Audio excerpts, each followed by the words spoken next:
I wasn't supposed to see her again. Not after high school, not after my friend moved away, not after the slow fade of group chats and forgotten birthdays. But there she was, across the counter of the cafe near campus, same brown hair tied back, same calm posture like she was built for stillness. She was waiting for her order, scrolling on her phone. I knew it was her before she even looked up. "Evan," she said, blinking like she was trying to match my face to a memory. I smiled. "Hey, Mrs. Lane. It's been a while." She laughed softly, the kind that barely leaves the throat. "Don't call me that. Makes me sound ancient."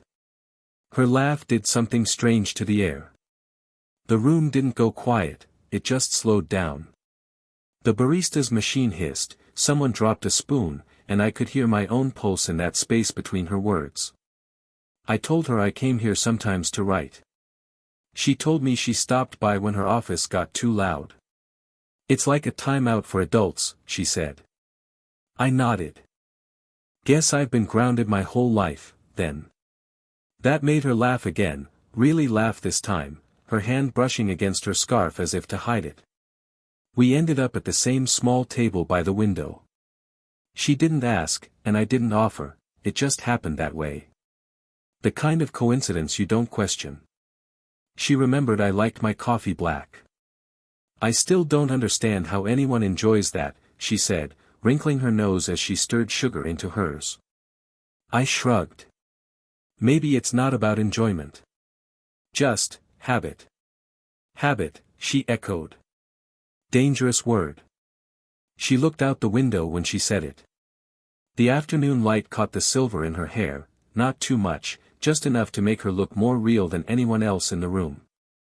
I told her I'd been writing short stories, mostly for myself. She leaned in a little, elbows on the table, chin resting on her hand. "About what?" "People who don't say what they mean," I said before thinking. She smiled, slow, knowing. "So, real people." The conversation drifted after that. Not awkwardly, just quietly. She asked about college, I asked about work. I watched her trace the rim of her cup with one finger, the kind of unconscious movement that tells you more than words ever do. When she talked, I noticed she always paused before using my name. "Evan," she'd say, and it felt like an echo from somewhere older. When she left, she said, "We'll probably run into each other again. You're too bold for a boy, sitting with your friend's mom like that." I almost replied something clever, but the way she looked at me made my throat tighten. She tilted her head. "I like that," she added, just before walking out, laughing as if she hadn't just rewritten my entire afternoon. I stayed for another hour. Didn't write a single word. Just stared at the cooling coffee and the faint lipstick mark on the extra napkin she'd left behind. That night, I opened my phone to a new message request. "Next time, you pick the place. L." I didn't respond right away. Just kept rereading it, thumb hovering over the keyboard, heart oddly calm. It wasn't excitement I felt. It was something quieter. Something that made the room feel smaller, like everything in it had been waiting for this exact moment to change. The next time we met, it wasn't planned. At least, that's what I told myself. She'd texted a few days after our cafe encounter, just a casual, "You around this week?" But I waited hours before replying. I didn't want to look eager. I didn't want to admit I'd been hoping she would. We met at a small bookstore near the park. The kind of place where the shelves leaned slightly and the owner knew everyone by name. She was already there, flipping through a hardcover, glasses perched low on her nose. "Didn't think you'd show," she said without looking up. "You didn't sound too sure yourself," I said. She closed the book and smiled, that same quiet smile, like she was letting me in on something unspoken. We walked between the shelves, pretending to browse. She told me she used to come here when her marriage was falling apart. Books didn't judge, she said lightly, though her voice caught just enough for me to notice. I didn't know what to say, so I picked up a random poetry book and said, guess they just watch you fall apart instead. That made her laugh. Not the confident kind this time, the soft, uneven one that slips out when you're surprised by being understood. We ended up sitting on the little bench by the front window, 2 mugs of tea the owner offered us, on the house. She sat close, not close enough to touch, but enough for her perfume to fill the small space between us, something faintly floral, slightly sad. "Does your son know you're still in town?" I asked before thinking. She looked down at her cup. "We don't talk much these days. He's busy being young." There was no bitterness in her tone, just a gentle resignation. I wanted to tell her she didn't sound old, that she didn't look it either, but the words stuck somewhere behind my teeth.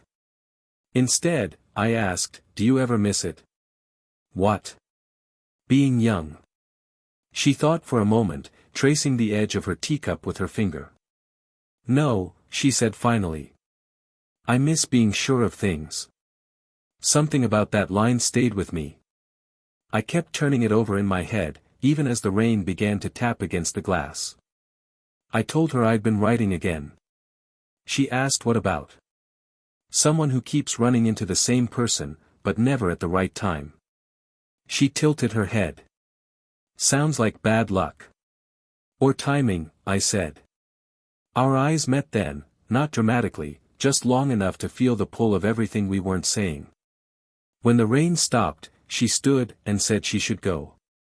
I nodded, but my hand moved before I could stop it, reaching to help her with her coat. My fingers brushed against her wrist. Warm. Still. She didn't pull away. Just looked at me for a second too long, then said quietly, "You really are bold for a boy." I smiled, but it didn't feel like a joke anymore. And when she walked out, I noticed she'd left her book on the bench. On the inside cover, in neat handwriting, was a single line, "You can return this when you're ready." It was supposed to be quick, just dropping off her book. She'd forgotten it at the bookstore a week ago, and I told myself I'd return it, nothing more. No plans. No expectations. Just a small, polite errand. But when she opened the door, she looked surprised, the kind of surprise that feels half-rehearsed. Her hair was damp, pulled back carelessly. A cardigan draped over her shoulders. "Evan," she said, softly. "You didn't have to." "I know," I said. "But I wanted to." Her house smelled like cinnamon and something faintly floral, the same perfume, but lighter. A radio played quietly in another room, a low murmur of voices. "Come in for a minute?" she asked. "It's starting to rain again." I hesitated. She noticed. Smiled anyway. Inside, the place was warm but a little lonely, half-filled mugs on the counter, a stack of mail untouched. I set the book on the coffee table. "You always return things," she said. "Most people forget." "I don't like leaving things unfinished." That made her laugh, but her eyes stayed on the book. We sat across from each other, the silence pressing in just enough to make every movement feel deliberate. She picked at a loose thread on her sleeve. I folded the napkin under my cup until it tore slightly down the middle. Then she asked, quietly, "Do you ever think about that day at the cafe?" I didn't answer right away. Just looked at her hands, steady, calm, older than mine but more certain. "Sometimes," I said finally. "Me too," she whispered. Something shifted. The air felt thinner. And then, a knock at the door. We both froze. It was her neighbor, an older man bringing over a package by mistake. She stood, thanked him, smiled like nothing in the world was unusual. I sat there, staring at the rain tracing lines down her window. When she came back, her tone had changed, lighter, safer. "He's always mixing up the mail. Thinks I still live with my ex." I tried to laugh, but it came out awkward. She noticed. "You okay?" "Yeah. Just, forgot what I was going to say." I didn't move. Neither did she. The radio crackled softly in the background, a song half familiar. She crossed the room and stood near me, just far enough that I could still feel the warmth from her. "Maybe you should go before it gets worse," she said, nodding toward the window. The rain had picked up again. But her voice, it didn't sound like she wanted me to leave. I stood. So did she. The space between us felt like something alive, waiting. "Thanks for bringing the book," she murmured. "Anytime." We both moved at the same time, half step closer, half step back. I don't know who stopped first. Her hand brushed against mine, not an accident, not fully intention either. And then she smiled, small and sad. "You really should go, Evan." I nodded, though I couldn't make my feet move. For a second, the world went quiet except for the rain. Her eyes flicked to my mouth, just once, then away. I exhaled, stepped back, and the moment broke. Outside, the rain hit cold on my face. Inside, she stayed standing by the window, watching until I was gone. We met again by accident, or maybe not. It was late, the air thick with that restless quiet that only comes after a long day. She was sitting on a park bench, a coffee cup balanced between her palms, eyes half closed like she'd been there for a while. I almost turned around when I saw her. But she noticed first. "Evan," she said, her voice softer than usual. "You always show up when I need silence." I sat beside her. The bench creaked, metal against metal. We didn't speak for a minute. The sound of crickets filled the space between us. "How's work?" I asked, finally. She gave a dry smile. "Tiring. I'm tired of pretending I'm fine all the time." I didn't know what to say. She wasn't the type to offer vulnerability easily. "I saw your son last week," I said quietly. "He's doing okay." Asked if I'd heard from you. Her hand stilled around her cup. "What did you say?" "That I hadn't." She nodded, slow. "That's probably for the best." Something about the way she said it hurt more than it should have. Like she'd built a wall and was sitting behind it, waving at me from the other side. I looked at her, really looked. The lines near her eyes, the way her mouth tightened before every truth. "You don't have to pretend with me," I said. She laughed, once, short, like it startled her. "You think that's what I'm doing?" "I think you're scared." That stopped her. Her eyes flicked toward me, sharp for a moment, then softened. "Of what?" I hesitated. "Of what it means to be seen again." The silence that followed was too honest to fill. She turned her face away, watching a couple walk past with their dog. The streetlight caught her profile, her age, her calm, her restraint. "I shouldn't be sitting here with you," she said. "Then why are you?" She looked down at her hands. "Because you listen. And that's dangerous." I didn't know whether to be proud or guilty. Maybe both. She took a breath, then whispered, "Sometimes I forget how young you are. And then I remember, and I hate myself for not walking away." Her words landed heavy, not like a rejection, more like a warning. I leaned forward, elbows on my knees. "You think I don't feel it too? The wrongness of it?" She didn't answer, but her fingers brushed against mine on the bench. Barely there. A static touch that felt like it could undo everything. The air around us thickened. The sound of the street faded until it was just her breathing, slow, uneven. "Evan," she said, my name barely more than a breath. Her eyes met mine. The world tilted for half a second, like gravity had shifted. And then she stood. The motion broke the spell. "Don't follow me tonight," she said, voice steady but trembling at the edges. She walked away without looking back, her coffee cup left behind on the bench, still warm. I watched the steam rise until it disappeared into the cold night air. She disappeared.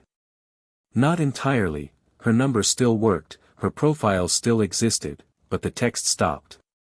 The messages I sent stayed on, delivered, the quiet kind of rejection that doesn't hurt at first, only later, when it starts to feel permanent.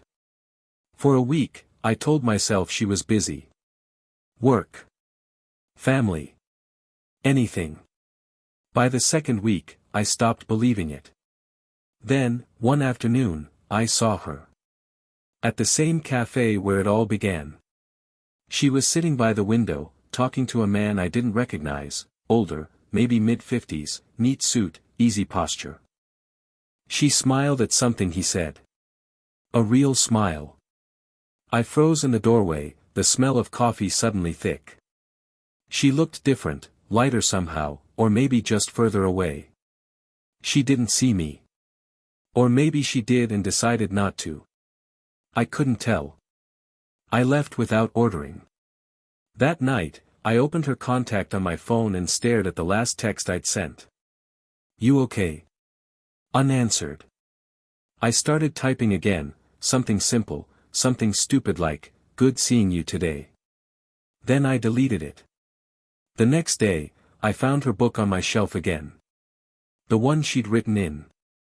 I opened it and noticed a small photo tucked between the pages, her and her ex-husband, smiling in front of a house I didn't recognize. Probably the life before everything fell apart. It felt like I'd found something private, something I wasn't supposed to hold. The photo slipped from my hand and landed face down on the floor.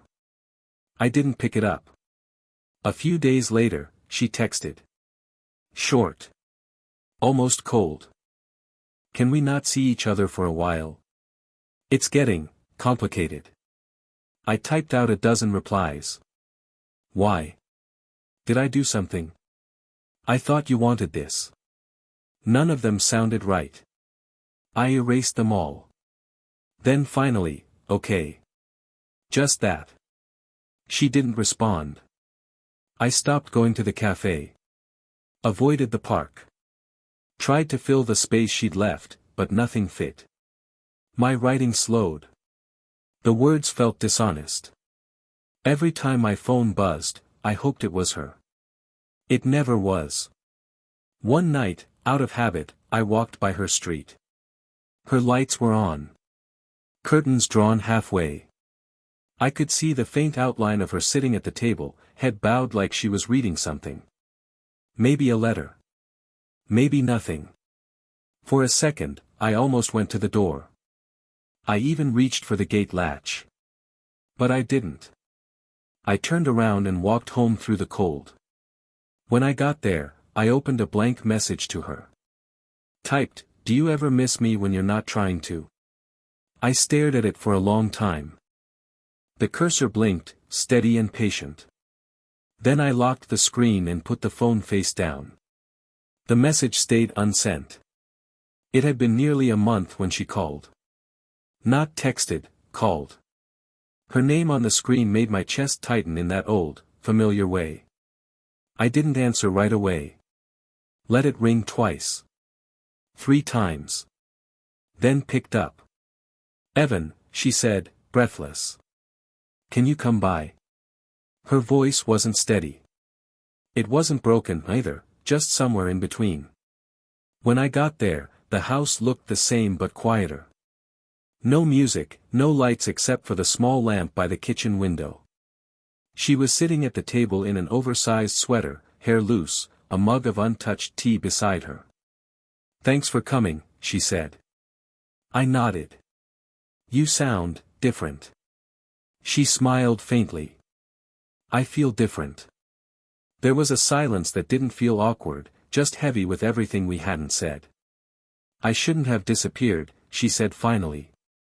I thought cutting you off would make things easier. Did it? Her eyes met mine. No, the word hung between us, fragile and enough.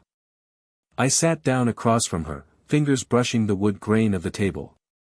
You don't owe me an explanation. I know, she whispered. But you deserve one anyway. She took a slow breath. My ex reached out.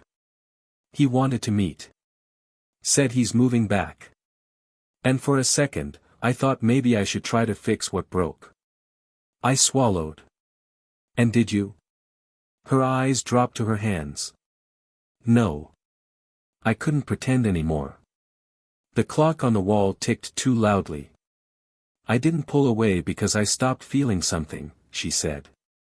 I pulled away because I started feeling too much. I wanted to speak, to tell her that I'd felt it too, that the distance hadn't dulled anything, but the words wouldn't come out right. She reached for her tea, forgot it was cold, and set it back down with a quiet sigh. I've spent half my life being careful, she said. And then you show up, with that stupid black coffee and no idea what you're doing to me.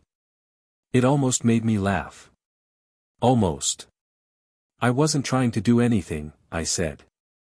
I know, she replied. That's what makes it worse. We both stared at the same spot on the table, a faint scratch in the wood. The kind that happens when something sharp drags too long before lifting away. I don't want to make your life smaller, she said softly. And I don't want to be a secret you regret. You're not, I said before thinking. She looked up, eyes shining, tired and alive all at once. We sat there, the air between us trembling with everything we wouldn't name. Then, without planning to, she reached across the table and touched my wrist. It wasn't a question or an answer. Just a quiet acknowledgement, that for all the distance, something real had lived here. Her thumb brushed my skin once before she pulled back. Okay, she whispered.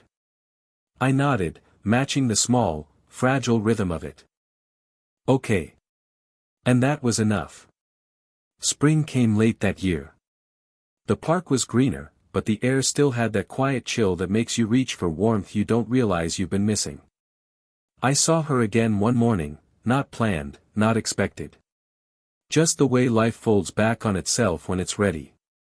She was sitting on the same bench, the one where she'd left her coffee cup months ago. This time, she was reading. No cardigan, no tension. Just stillness. I almost turned back. But she looked up before I could. Evan, she said, smiling like it wasn't a surprise at all. You're early. I checked my watch. 8:47, I said. Guess I'm predictable.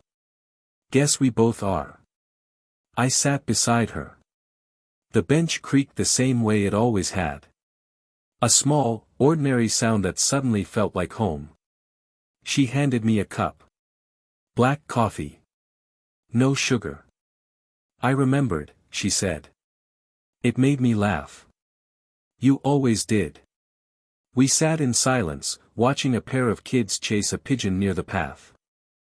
The same lamppost flickered on and off, like it couldn't decide what kind of light it wanted to be. How's work? She asked. Better, I said. Writing again. About me? I smiled. About people who don't say everything, but mean it anyway. She looked down, then back at me, her eyes soft. That sounds familiar. We didn't talk about what happened, the missed messages, the months apart, the things that almost broke us. It didn't feel necessary anymore. Some stories don't need retelling once you've survived them. I noticed the faint streak of gray had spread further through her hair. It looked beautiful, in the way things do when they've stopped pretending to be new. She sipped her tea, always tea, and said quietly, You grew up a little. I shrugged. You stopped running. That made her laugh, that same low, quiet sound that started all of this. Maybe, she said. Or maybe I just got tired of pretending I didn't care.